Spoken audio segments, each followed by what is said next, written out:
മഴ തോരും മുമ്പയുടെ ഇന്നത്തെ വിശേഷത്തിലേക്ക് എല്ലാവർക്കും സ്വാഗതം. അങ്ങനെ അലീന രോഹിത്തിനെ വിളിക്കുകയാണ്. രോഹിത്തെ, ഇത് അലീനയാണെന്ന് പറയുമ്പോൾ രോഹിത്ത് ദേഷ്യത്തോടെ പറയുന്നുണ്ട്, എടി പുല്ലേ, നീ എന്തിനാ എന്നെ വിളിക്കുന്നത്? നീ എന്നെ വിളിക്കാനായോടി എന്ന് ചോദിക്കുകയാണ്. അപ്പോൾ അലീന പറയുന്നുണ്ട്, നീ ഫോൺ കട്ട് ചെയ്യരുത് രോഹിത്തെ, എനിക്ക് നിന്നോട് സംസാരിക്കാനുണ്ട്. നീ ഫോൺ കട്ട് ചെയ്താൽ ഞാൻ നിൻ്റെ അച്ഛനെ വിളിച്ചുകൊണ്ട് നിൻ്റെ റൂമിലേക്ക് കയറി വരും. ഓ, നീ അത്രക്കായോ? എങ്കിൽ കയറി വാടി. രോഹിത്തെ, ഞാൻ അലീനയാ പറയുന്നത്. അതുകൊണ്ട് പറഞ്ഞ പോലെ തന്നെ ഞാൻ ചെയ്തിരിക്കും. മര്യാദയ്ക്ക് ഞാൻ പറയുന്നത് പോലെ അനുസരിച്ച് നീ അവിടെ ഇരിക്കുകയാണെങ്കിൽ നിനക്ക് അതായിരിക്കും മോനെ നല്ലത്. നിനക്ക് എന്ത് കോപ്പാടി എന്നോട് പറയാനുള്ളത്? നീ ആദ്യം മര്യാദക്ക് സംസാരിക്കേ. നീ രക്ഷപ്പെട്ടു എന്നാണ് നിന്റെ വിചാരം? പോലീസിനോട് എപ്പോൾ വേണമെങ്കിലും സത്യങ്ങളെല്ലാം എനിക്ക് തുറന്നു പറയാം. അന്ന് നീയും ഹരിയും കൂടി എന്നോട് എന്താ ചെയ്തതെന്ന് ഇനിയും എനിക്ക് പോലീസിനോട് പറയാം. നീ വിചാരിച്ചോ ഒരു തവണ പോലീസിനോട് ഞാൻ അങ്ങനെ പറഞ്ഞു എന്ന് വെച്ച് അത് തിരുത്തി പറയാൻ പറ്റത്തില്ലെന്ന്? നീ അങ്ങോട്ട് ചെന്ന് പറയടി. പറയും മോനെ, ഞാൻ പറയും. ആദ്യം ഇവിടെ പറയും. ഊൺമേശയിൽ എല്ലാവരും അത്താഴം കഴിക്കാൻ വരുന്ന സമയത്ത്, എല്ലാവരും ഇരിക്കുന്ന സമയത്ത് ഞാനത് പറയും. മനുവേട്ടനോട് ഓൾറെഡി ഞാൻ പറഞ്ഞിട്ടുണ്ട്. പിന്നെ എനിക്ക് വേണ്ടപ്പെട്ടവരോട് പലരോടും ഞാൻ പറഞ്ഞിട്ടുണ്ട്. നീ പറയടി, എല്ലാവരോടും പറ. പത്രസമ്മേളനം വിളിച്ചുകൂട്ടി പറയടി. മൈതാനത്ത് മൈക്ക് വെച്ച് അനൗൺസ് ചെയ്തിട്ടും പറയേ. എനിക്ക് പുല്ല. ഇത് കേട്ടിട്ട് അലീന പറയുന്നുണ്ട്, ദേ എനിക്ക് നന്നാവാൻ ഞാനൊരു ചാൻസ് മുന്നേ തന്നു. ഇപ്പോൾ ഇത് രണ്ടാമത്തെ ചാൻസാണ് ഞാൻ നിനക്ക് തരുന്നത്. എന്നിട്ടും നീ നന്നാവാനല്ല ശ്രമിക്കുന്നത്, എന്നെ ഭീഷണിപ്പെടുത്തുക. അതെ, ഭീഷണിപ്പെടുത്താണ്. നീ എന്നെ നന്നാക്കി എടുക്കാമെന്ന് വിചാരിക്കേണ്ടടി. എന്നിട്ട് ഈ വീട്ടിൽ സുഖമായി ജീവിക്കാമെന്നും വിചാരിക്കേണ്ട. ഞാൻ നിന്നോട് ഒരു പ്രാവശ്യം കൂടി പറയാ, നീ ആ ഹരിയുമായിട്ടുള്ള കൂട്ടുകെട്ട് നിർത്തണം. അവൻ നിന്നെ ജയിലിൽ കയറ്റിയേ അടങ്ങത്തുള്ളൂ. പിന്നെ ഈ സ്ഥാനത്ത് ഞാനായതുകൊണ്ടാണ് പോലീസിൽ കംപ്ലൈൻറ്റ് ചെയ്യാതിരുന്നത് നീ ഇങ്ങനെ മാന്യമായിട്ട് നിൽക്കുന്നത്. നിനക്ക് കുറ്റബോധമുണ്ടെങ്കിൽ, വീണ്ടും വിചാരമുണ്ടെങ്കിൽ, ഇപ്പോൾ നടന്ന കാര്യങ്ങളെല്ലാം നമുക്ക് മറക്കാം. നിന്റെ ക്ഷമ ആർക്ക് വേണോടി? അത് വല്ല എച്ചിലിൻ്റെയും കൂടിയും കൂട്ടിച്ചേർത്ത് വല്ല പട്ടിക്കും കൊടുത്തേക്ക്. നിന്റെ ക്ഷമ എനിക്ക് വേണ്ട എന്നിങ്ങനെ ദേഷ്യത്തോടെ മുഷ്ടി ചുരുത്തിക്കൊണ്ട് രോഹിത് പറയാണ് അലീനയോട്. ആഹാ, അപ്പം നിനക്ക് മാറാൻ മനസ്സില്ല എങ്കിൽ കേട്ടോ, ഇന്ന് രാത്രി 9 മണിക്ക് എൻ്റെ ഫോൺ എൻ്റെ കയ്യിൽ കൊണ്ടുവന്ന് തന്നിട്ടില്ലെങ്കിൽ ഊൺമേശയിൽ വെച്ച് കാണാം. ഊൺമേശയിൽ വെച്ച് നീ എന്നാ ഉണ്ടാക്കാനാടിയെന്ന് രോഹിത് ചോദിക്കുകയാണ്. ഉടനെ അലീന പറയുന്നുണ്ട്, നീയും ഹരിയും ചേർന്ന് ജ്യൂസിൽ മയക്കുമരുന്ന് തന്ന് എന്നെ റേപ്പ് ചെയ്യാൻ ശ്രമിച്ചത് നിൻ്റെ അച്ഛനോടും അമ്മയോടും പെങ്ങന്മാരോടും മുത്തശ്ശിയോടും ഞാൻ പറയും. ഇത് കേട്ടിട്ട് ആകെ ഞെട്ടിത്തെറിച്ച് നിൽക്കുകയാണ് നമ്മുടെ രോഹിത്. ഇനിയിപ്പോൾ എന്താ ചെയ്യുക? അവരറിഞ്ഞു കഴിഞ്ഞാൽ ആകെ തകർന്നു എന്ന് പിന്നീട് ഒന്നും തിരിഞ്ഞു നോക്കേണ്ട ആവശ്യമില്ല എന്ന് നമ്മുടെ രോഹിത്തിനെ അറിയാം. അതുകൊണ്ട് രോഹിത് ഇങ്ങനെ വെറി പൂണ്ട പോലെ അങ്ങോട്ടും ഇങ്ങോട്ടും നടക്കുകയാണ്. അക്കാര്യത്തിൽ ഒരു സംശയം വേണ്ട, ഓക്കെ എന്ന് പറഞ്ഞ് പെട്ടെന്ന് അലീന ഫോൺ കട്ട് ചെയ്യുന്നുണ്ട്. ഫോണ് ബെഡിലേക്ക് അങ്ങ് വലിച്ചെറിയട്ടെ നമ്മുടെ രോഹിത്. എന്നിട്ട് അവൻ ഭ്രാന്ത് പിടിച്ചതുപോലെ പെരുമാറുവാണ്. തലയിൽ മുടിയൊക്കെ ഇങ്ങനെ പാറി പറന്ന് അവിടെ കണ്ട സാധനങ്ങളെല്ലാം വലിച്ചെറിയുവാണ്. അലറി വിളിക്കുന്നൊക്കെ ഉണ്ട്, ആരും കേൾക്കുന്നില്ല, പുറത്തേക്ക് ആരും കേൾക്കുന്നില്ല. എന്നിട്ട് തലങ്ങും വിലങ്ങും ഇങ്ങനെ ദേഷ്യപ്പെട്ട് ചുമരിലൊക്കെ ഇടിക്കുന്നുണ്ട്, ദേഷ്യം സഹിക്കാൻ പറ്റാതെ. എന്നിട്ട് കുറച്ച് നേരം ഇങ്ങനെ സമാധാനം. അവൾക്ക് വീണ്ടും വിളിക്കുകയാണ് അലീനയ്ക്ക്. അപ്പോൾ അലീന കോൾ എടുക്കുന്നില്ല. അങ്ങനെ അവൻ താഴേക്ക് നോക്കുകയാണ്, സ്റ്റെയർ കേസിന് താഴേക്ക് ഇങ്ങനെ നോക്കുന്ന സമയത്ത് അലീന കിച്ചണിലുണ്ടെന്ന് മനസ്സിലാവുകയാണ്. അലീന കിച്ചണിലെ ഓരോ പണികളൊക്കെ ചെയ്തുകൊണ്ടിരിക്കുകയാണ്. അവൻ താഴേക്ക് ഇറങ്ങി വരുന്നുണ്ട്. എന്നിട്ട് അലീന പെട്ടെന്ന് തിരിഞ്ഞു നോക്കുന്ന സമയത്ത് രോഹിത്തിനെ കാണുന്നുണ്ട്. രോഹിത്തിൻ്റെ അടുത്തേക്ക് ചെല്ലുവാണ്. രോഹിത്ത് അലീനയുടെ അടുത്തേക്ക് ചെല്ലുവാണ്. എന്നിട്ട് പറയുന്നുണ്ട്, എനിക്ക് നിന്നോടൊരു കാര്യം പറയാനുണ്ട്. പറഞ്ഞോ. അത് ഫോണിനെ കുറിച്ചാണ്. ആ പറഞ്ഞോ. അന്ന് ആ ടേബിളിലിരിക്കുന്ന ഫോണ് അത് ഹരി കൊണ്ടുപോയി. കൊണ്ടുപോയിക്കോട്ടെ, എനിക്കറിയാലോ ഹരിയുടെ കയ്യിൽ അതുണ്ടാവുമെന്ന് എനിക്കറിയാം. അതുകൊണ്ട് തന്നെയാണല്ലോ ഞാനത് തിരിച്ചു തരാൻ പറഞ്ഞത്. അത് ഇപ്പോൾ ഞങ്ങളുടെ കയ്യിലില്ല. പിന്നെ അത് ഹരി അന്ന് പുഴയിലേക്ക് എറിഞ്ഞു കളഞ്ഞു. ഇത് കേട്ടതും അലീന അങ്ങ് ഞെട്ടു കേട്ടോ. അവളുടെ ബ്രിജിതാമമ്മിയുടെ ഫോണാണല്ലോ, അവളൊരു നിധി പോലെ കാത്തു സൂക്ഷിക്കുന്ന ഫോണാണത്. ഉടനെ തന്നെ, എടെ ദുഷ്ടന്മാരെ, നിങ്ങൾ എന്താ ഈ ചെയ്തത്? അതിൻ്റെ വില എന്താണെന്ന് നിങ്ങൾക്ക് അറിയില്ല എന്ന് അലീന പറയുകയാണ്. ഇത് കേട്ടിട്ട് രോഹിത് പറയുന്നുണ്ട്, നിനക്ക് ഞങ്ങൾ അതുപോലത്തെ ഒരു ഫോൺ വാങ്ങിച്ചു തരാം. വേണ്ട, എനിക്ക് അതിൻ്റെ ആവശ്യമില്ല. അതുപോലത്തെ ഫോണല്ല എനിക്ക് വേണ്ടത്, ആ ഫോൺ തന്നെയാണ്. എന്തായാലും നിനക്കെന്നോട് മാപ്പ് പറയാൻ ഒരു മനസ്സും ഇല്ല അല്ലേ? നിനക്ക് നിർബന്ധമാണെങ്കിൽ ഞാൻ പറഞ്ഞേക്കാമെന്ന് രോഹിത് പറയാണ്. അപ്പോൾ അലീന നിഷേധിക്കുന്നുണ്ട്. വേണ്ട, നിൻ്റെ ഉള്ളിൽ നിന്നും നീ തൊട്ടറിഞ്ഞ് പറയുന്ന മാപ്പ് മാത്രം മതി എനിക്ക്. കുറ്റബോധത്തോടെ കൂടി പറയുന്ന മാപ്പ് മാത്രമേ എനിക്ക് ആവശ്യമുള്ളൂ എന്ന് പറയുമ്പോൾ അങ്ങനെ കുറ്റബോധമൊന്നും രോഹിത്തിനില്ലല്ലോ. അതുകൊണ്ട് തന്നെ രോഹിത്ത് തിരിഞ്ഞ് റൂമിലേക്ക് പോകാൻ വേണ്ടി നിൽക്കുകയാണ്. അപ്പോൾ അലീന പറയുന്നുണ്ട്, എന്തായാലും അങ്ങനെ മാപ്പ് പറയുന്ന ഒരു ദിവസം വരും രോഹിത്തെ. നീ എൻ്റെ കാലിൽ പിടിച്ച് മാപ്പ് പറയും. എന്നോട് എല്ലാ തെറ്റുകളും പുറത്ത് എനിക്ക് എന്നോട് ക്ഷമിക്കണം ചേച്ചി, എന്നോട് പൊറുക്കണം ചേച്ചി എന്ന് പറയുന്ന ഒരു ദിവസം വരും. ആ ദിവസം കഴിയാതെ ഞാനും നീയും ഒന്നും ഈ ലോകത്തു നിന്നും പോവില്ല എന്ന് അലീന തീർത്ത് പറയുവാണ്. ഇത് കേട്ടിട്ട് രോഹിത് ഇങ്ങനെ അന്തം വിട്ട് അവളെ തന്നെ നോക്കി നിൽക്കുവാണ്. പിന്നീട് രോഹിത് റൂമിലേക്ക് കയറി പോകുന്നുണ്ട്. പിന്നീട് ബബിതയും കൃഷ്ണമോളും കൂടി സ്കൂളിലേക്ക് പോകാൻ വേണ്ടി ഇറങ്ങുവാണ്. അപ്പോഴാണ് നമ്മുടെ മനു വന്ന് കാറിൽ ഇറങ്ങുന്നത്. ഹായ് ഗുഡ് മോർണിംഗ് എന്ന് പറയുകയാണ് കൃഷ്ണമോള്. ഗുഡ് മോർണിംഗ് എന്ന് മനുവും പറയുന്നുണ്ട്. അപ്പോഴാണ് ബബിത പറയുന്നത്, ഹായ് മനു മേനോൻ എന്ന് പറഞ്ഞ് കൈ കൊടുക്കുക കേട്ടോ. നിന്നെ ഞാൻ ബബിത മേനോൻ കൂടി എന്ന് വിളിക്കൂട്ടോ, അങ്ങനെ വേണോ എന്ന് ചോദിക്കുകയാണ്. അപ്പോൾ ബബിത പറയുന്നുണ്ട്, എനിക്കങ്ങനെ ഇഷ്ടമാണ്, മനുവേട്ടൻ വിളിച്ചോ എന്ന് പറയുന്നുണ്ട്. നിങ്ങളെന്താ ഇത്രയും നേരം വൈകിയോ എന്ന് ചോദിക്കുമ്പോൾ കുറച്ച് ലേറ്റായി മനുവേട്ട എന്ന് പറയാണ് കൃഷ്ണമോള്. എന്നാൽ ചെന്നിൽ പെട്ടെന്ന് തന്നെ പോക്കോ എന്ന് പറഞ്ഞ് അവരങ്ങനെ സ്കൂളിലേക്ക് പോവാണ്. അങ്ങനെ മനു അകത്തേക്ക് കയറി ചെല്ലാണ്.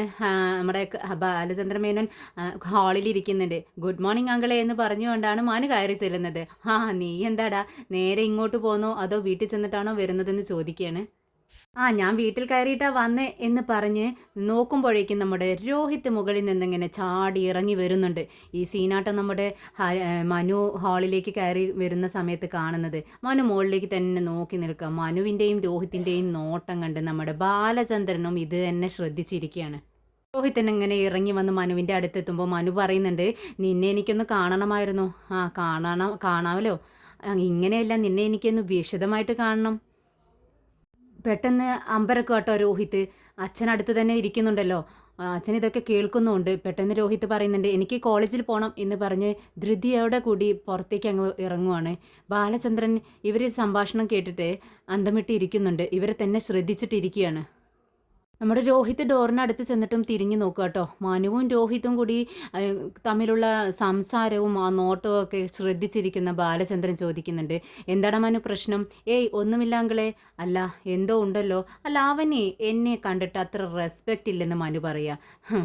എന്നാൽ ബാലചന്ദ്രൻ അത്ര പൊട്ടനൊന്നും അല്ലല്ലോ. ബാലചന്ദ്രൻ പറയുന്നുണ്ട്, എടാ മനു, ഞാൻ അത്ര പൊട്ടനൊന്നും അല്ല, ഞാൻ പലതും കാണുന്നു പലതും കേൾക്കുന്നു എന്ന് ബാലചന്ദ്രൻ പറയുകയാണ്. ഇത് കേട്ടിട്ട് ബാലചന്ദ്രനെ തന്നെ നോക്കി നിൽക്കുവാണ് മനു. പെട്ടെന്നാണ് ഡോറ് തുറന്ന് റൂമിൽ നിന്നും വൈജയന്തി ഇറങ്ങി വരുന്നത്.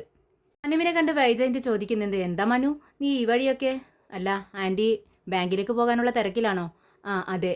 അലീന എന്ന് വിളിച്ചുകൊണ്ട് ഡൈനിങ് ടേബിളിൻ്റെ അടുത്തേക്ക് നടക്കുകയാണ് വൈജയന്തി.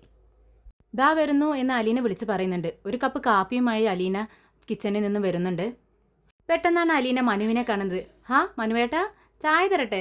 അപ്പോൾ മനു പറയുന്നുണ്ട്, അതിനെന്താ എടുത്തോ. ഉടനെ തന്നെ വൈജയന്തി ദേഷ്യപ്പെടുന്നുണ്ട്. മനുവേട്ടനാണ് പോലും, നിന്നോട് എത്ര പറഞ്ഞിട്ടുണ്ടേ അവനെ സാറെന്ന് വിളിക്കാൻ? നിന്നെ കൊഞ്ചിച്ച് വളർത്തിയ ആളൊന്നും അല്ലല്ലോ അവൻ മനുവേട്ടാന്ന് വിളിക്കാൻ. മാഡത്തിന് ബ്രേക്ക്ഫാസ്റ്റ് എടുക്കട്ടെ? എനിക്കൊന്നും വേണ്ട. ഉടനെ മനു പറയുന്നുണ്ട്, അവൾ എന്നെ സാർ തന്നെ വിളിച്ചിരുന്നത്, ഞാനാണ് പറഞ്ഞത് അങ്ങനെ വിളിക്കേണ്ടെന്ന്. അവൾ സാർ എന്ന് വിളിക്കുമ്പോൾ എന്തോ ഒരു അകൽച്ച മാതിരി. ഇത് കേട്ടിട്ട് വൈജയന്തി പറയുന്നുണ്ട്, തന്നെത്താൻ തരം താഴുന്നവരോട് പറഞ്ഞിട്ട് കാര്യമൊന്നുമില്ല എന്ന് പറഞ്ഞുകൊണ്ട് വൈജയന്തി അവിടെ നിന്ന് കാപ്പി കുടിക്കുകയാണ്. കിച്ചണിലേക്ക് പോവാണ് നമ്മുടെ അലീന. നമ്മുടെ മനു ആണെങ്കിൽ വൈജയന്തിയുടെ അടുത്ത് തന്നെ ഇരിക്കുന്നുണ്ട്. അലീനയ്ക്ക് 2 ആഴ്ചത്തേക്ക് റെസ്റ്റ് വേണം ആൻറ്റി, അതാണ് ഡോക്ടർ പറഞ്ഞിട്ടുള്ളത്. ഇത് കേട്ടിട്ട് വൈജയന്തി പറയുന്നുണ്ട്, അവൾക്ക് ആവശ്യത്തിന് റെസ്റ്റൊക്കെ കൊടുക്കുന്നുണ്ട്. ഈ റെസ്റ്റ് എന്ന് പറയുന്നത് കൊണ്ട് പണിയെടുപ്പിക്കുക എന്നാണോ ആൻറ്റി ഉദ്ദേശിക്കുന്നത്? ഇവൾ കംപ്ലൈൻറ്റ് ചെയ്തോ നിൻ്റെ അടുത്ത് ഞാൻ പണിയെടുപ്പിച്ചു എന്ന്? ആൻറ്റി പണിയെടുപ്പിക്കുന്നത് എനിക്കറിയാമല്ലോ. ഇതിനാണോ നീ ഇപ്പോൾ ഇങ്ങോട്ടേക്ക് വന്നത്, അവൾക്ക് വക്കാലത്ത് പിടിക്കാൻ? അതെ, ഞാൻ അവൾക്ക് വേണ്ടി സംസാരിക്കാനും അവളെ കാണാനും വേണ്ടിയാണ് ഞാൻ ഇങ്ങോട്ടേക്ക് വന്നത്. അതെന്താ നിനക്ക് അവളോട് ഇത്ര അടുപ്പം, ഇവിടുത്തെ വേലക്കാരിയോട്? അത് ആൻറ്റി മറന്നു പോകുന്നത് കൊണ്ടാ. ഞാനാണ് അവളെ ഇവിടെ കൊണ്ടുവന്നത്. അവൾക്ക് വയ്യാണ്ടിരുന്നപ്പോൾ ബൈസ്റ്റാൻഡറായി നിന്നതും ഞാനാണ്. അവളുടെ കാര്യങ്ങളെല്ലാം നോക്കി നടത്തേണ്ടത് ഞാനാണ്. ഞാൻ അവൾക്ക് സപ്പോർട്ട് നിൽക്കുന്നതുണ്ട്. ആൻറ്റിക്ക് എന്താ വിഷമം? ഞാൻ അവളെ ഇവിടെ നിന്ന് അങ്ങ് പറഞ്ഞയച്ചാൽ നീ എന്ത് ചെയ്യും? അപ്പോൾ എളുപ്പമായി. ആൻറ്റി അവളെ പറഞ്ഞയക്കുന്ന ദിവസം ഒന്ന് വിളിച്ചറിയിച്ചാൽ മതി. ആ നിമിഷം ഞാൻ അവളെ കാറുമായി ഇവിടെ വന്ന് കൊണ്ടുപോയിരിക്കും. എന്നിട്ട് അവളെ നീ എങ്ങോട്ട് കൊണ്ടുപോകും? ആൻറ്റി അറിയേണ്ട ആവശ്യമില്ല. ആൻറ്റിക്ക് വേണ്ടാത്തൊരു സാധനം പുറത്ത് കളയുമ്പോൾ അത് എവിടെ കൊണ്ടുപോയി കളഞ്ഞുവെന്നോ എങ്ങോട്ട് കൊണ്ടുപോയി പോയിന്നോ എന്തിന് കൊണ്ടുപോയിന്നോ അന്വേഷിക്കേണ്ട ആവശ്യം ആൻറ്റിക്കില്ല. നമ്മുടെ മനുവിൻ്റെയും നമ്മുടെ വൈജയന്തിയുടെയൊക്കെ ഈ സംസാരം കേട്ട് നമ്മുടെ ബാലചന്ദ്രൻ അപ്പുറത്ത് ഇരിക്കുന്നുണ്ട് കേട്ടോ. പെട്ടെന്ന് ദേഷ്യത്തോടെ വൈജയന്തി അങ്ങ് എഴുന്നേൽക്കുവാണ്. എന്താ മനു നിൻ്റെ വിചാരം? നീ എന്നെ വെല്ലുവിളിക്കുകയാണോ? ഇത് കേട്ടിട്ട് മനു പറയുന്നുണ്ട്, ആൻറ്റി ഞാൻ ആരെയും വെല്ലുവിളിക്കുന്നില്ല. അതും എൻ്റെ ആൻറ്റിയെ വെല്ലുവിളിക്കുമോ ഞാൻ? പിന്നെ ഇതെല്ലാം ആൻറ്റിയുടെ തെറ്റിദ്ധാരണകളാണ്. വൈജയന്തി ദേഷ്യത്തോടെ റൂമിലേക്ക് പോകുന്നുണ്ട്. മനുവേട്ട എന്ന് വിളിച്ചുകൊണ്ട് ഒരു കപ്പ് കാപ്പി കൊടുക്കുന്നുണ്ട് അലീന മനുവിനെ. മനു അത് മേടിച്ച് കുടിക്കുകയാണ്. അലീന അങ്ങനെ മുത്തശ്ശിയുടെ റൂമിലേക്ക് വരികയാണ്. മനു വന്നിട്ടുണ്ടോ മോളെ? ആ വന്നിട്ടുണ്ട്, കാപ്പി കുടിക്കാൻ മുത്തശ്ശി എന്ന് പറഞ്ഞുകൊണ്ട് അലീന അവളുടെ ഗുളിക എടുത്ത് കഴിക്കുകയാണ്. ഓ മുത്തശ്ശി, ഇത് മുന്നേ കഴിക്കേണ്ടതായിരുന്നു, ഞാൻ മറന്നുപോയി മുത്തശ്ശി എന്ന് മുത്തശ്ശിനോട് പറയുകയാണ്. ബാക്കിയുള്ളവരുടെ കാര്യമൊക്കെ നീ നന്നായി ഓർക്കുമല്ലോ, നന്നായി ചെയ്തു കൊടുക്കുകയും ചെയ്യും. നിന്റെ കാര്യം മാത്രം എന്താ നീ മറക്കുന്നതെന്ന് ചോദിക്കുമ്പോൾ അലീന പറയുന്നുണ്ട്, തല്ല് കൊള്ളായിട്ടായിരിക്കും. ആ അത് തന്നെയാന്ന് മുത്തശ്ശിയും പറയുകയാണ്. പെട്ടെന്നാണ് മനു അങ്ങോട്ടേക്ക് വരുന്നത്.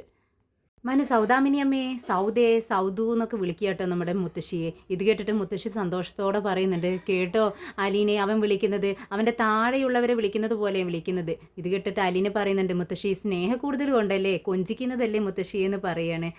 ശരി, അവൻ എന്താന്ന് വെച്ചാൽ വിളിക്കട്ടെ, സ്നേഹത്തോടെയല്ലേ എന്ന് പറയാണ്. മുത്തശ്ശിക്ക് അവളെ തിരിച്ചു കിട്ടിയില്ലേ, അലീനെ തിരിച്ചു കിട്ടിയില്ലേ, പോയ സാധനം തിരിച്ചു കിട്ടിയില്ലേ എന്ന് ചോദിക്കുകയാണ് മനു. ഇവളെ തിരിച്ചു കിട്ടുമെന്ന് എനിക്ക് അറിയാമായിരുന്നടാ. ഞാനേ മുകളിലോട്ട് പറഞ്ഞിരുന്നു, പിന്നെ ഞാൻ വഴിപാടും നേർന്നിരുന്നു, അതുകൊണ്ട് എനിക്ക് വിശ്വാസം ഉണ്ടായിരുന്നു. അപ്പം മനു പറയുന്നുണ്ട്, ഇപ്പോൾ എല്ലാം ശരിയായല്ലോ, അവൾ തിരിച്ചു വന്നല്ലോ, മുത്തശ്ശിക്ക് സമാധാനമായില്ലേ? നമ്മളെ നോക്കാനും നമ്മളുടെ സ്നേഹത്തോടെ പെരുമാറാനും സംസാരിക്കാനും ഒക്കെ ഒരാളില്ലെങ്കിലുണ്ടല്ലോ ഭയങ്കര ദുരിത മോനെ എന്നിങ്ങനെ മുത്തശ്ശി വിഷമത്തോടെ പറയാണ്. മനുവേട്ടൻ എൻ്റെ സൈഡിൽ ചെന്ന് സംസാരിക്കല്ലേ മനുവേട്ട, അത് കേൾക്കുമ്പോൾ നമ്മുടെ മാഡത്തിന് ദേഷ്യം കൂടത്തേ ഉള്ളൂ. പിന്നെ ഞാൻ ആരുടെ കൂടെ നിൽക്കണം? തെറ്റ് ചെയ്തവരുടെ കൂടെയാണെന്ന് മനു ചോദിക്കുന്നുണ്ട്. ഉടനെ മലീന പറയുന്നുണ്ട്, എനിക്ക് വേണ്ടി സംസാരിച്ചിട്ട് ഒരു കാര്യമില്ല. അവളെ ഒരു മിനിറ്റ് വെറുതെ ഇരുത്തരുത്, ഒരാഴ്ച ഹോസ്പിറ്റലിൽ കിടന്ന് സുഖിച്ച് വന്നവളാ, പണിയെടുപ്പിച്ചോളണമെന്ന് മാഡത്തിനോട് മനുവേട്ടൻ പറഞ്ഞു നോക്ക്. അപ്പോൾ കുറച്ച് ഇളവൊക്കെ വൈജയന്തി മാഡം എനിക്ക് ചെയ്തു തന്നിരുന്നിരിക്കും. നീ നിന്റെ മാഡത്തിൻ്റെ സൈക്കോളജിയൊക്കെ ബൈഹാർട്ടാക്കി വെച്ചിരിക്കുകയാണെന്ന് ചോദിക്കുകയാണ് മനു. നിന്റെ ഫോൺ എവിടെ അലീനെ? അതിലേക്ക് വിളിച്ചിട്ട് കിട്ടുന്നില്ലല്ലോ. അത് ഞാൻ ഹോസ്പിറ്റലിൽ നിന്ന് തിരിച്ചു വന്നപ്പോൾ കാണുന്നില്ല. അതവന്മാരെ നശിപ്പിച്ച് കാണുമെന്ന് മനു പറയുന്നുണ്ട്. ഇത് കേട്ട് അലീന പെട്ടെന്ന് അമ്പരന്ന് പോകുന്നുണ്ട്. മുത്തശ്ശിയുടെ മുന്നിൽ വെച്ചാണല്ലോ ഇത് പറയുന്നത്. മുത്തശ്ശി ഇത് കേൾക്കുകയും ചെയ്തു. മുത്തശ്ശി ചോദിക്കുന്നുണ്ട്, അവന്മാരോ? അതാരാണ്? ഇത് കേട്ടിട്ട് അലീന ആകെ എന്ത് പറയണമെന്ന് അറിയുന്നില്ല. പെട്ടെന്ന് മനു പ്ലേറ്റ് അങ്ങ് മാറ്റുവാണ്. അപ്പോൾ നിലവിലിപ്പോൾ നിനക്ക് ഫോണില്ല അല്ലേ? അപ്പോൾ മലീന അതെ എന്ന് പറയുകയാണ്. അപ്പോൾ മുത്തശ്ശി പറയുന്നുണ്ട്, അവളിപ്പോൾ എൻ്റെ ഫോണിൽ നിന്നാണ് വിളിക്കുന്നത്. മനുക്കുട്ടാ, ആ ഫോൺ അവളെടുത്തോട്ടെ, അവളുടെ കയ്യിലിരിക്കുന്നത് എൻ്റെ കയ്യിലിരിക്കുന്നതും ഒരുപോലെ തന്നെ. അവളുടെ കയ്യിൽ ആ ഫോൺ ഉണ്ടാകുമ്പോൾ എനിക്ക് പ്രത്യേകിച്ച് ഫോണൊന്നും വേണ്ട എന്ന് പറയുമ്പോൾ മനു അലീനയോട് ചോദിക്കുന്നുണ്ട്, അതുപോലെ അലീനെ? എന്ന് പറയുകയാണ് നമ്മുടെ അലീന. എന്നാൽ ശരി മുത്തശ്ശി, ഞാൻ പോയിട്ട് വരാം എന്ന് പറയുന്നുണ്ട് മനു. പിന്നീട് മുത്തശ്ശിയുടെ കൈ പിടിച്ചുകൊണ്ട് പറയുകയാണ്, അലീനയുടെ ഇവിടെ നിന്നും പിരിച്ചുവിടാനേ നമ്മുടെ മാഡത്തിനൊരു പദ്ധതിയൊക്കെ ഉണ്ട്, എന്നോടത് പറയുകയും ചെയ്തു. അപ്പോൾ അതിന് തക്ക മറുപടി ഞാൻ കൊടുത്തിട്ടുണ്ട്.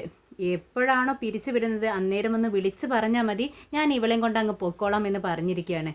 ഇത് കേട്ടിട്ട് അലീന മനുവിൻ്റെ മുഖത്തേക്ക് ഇങ്ങനെ നോക്കി നിൽക്കുകയാണ്. എന്നിട്ട് അവളെന്ത് പറഞ്ഞു? ഒന്ന് പേടിച്ചിട്ടുണ്ട് ആള്, ഇവളെ കൊണ്ട് ഞാനങ്ങ് പോകുമെന്ന് പറഞ്ഞത് ആൾക്ക് ഒന്ന് പേടി വന്നിട്ടുണ്ട്. അതുകൊണ്ട് പെട്ടെന്നൊന്ന് പിരിച്ചു വിടത്തില്ല അലീനെ, നമുക്ക് അങ്ങനെ വിശ്വസിക്കാം. അതെന്തായാലും നന്നായി മോനെ.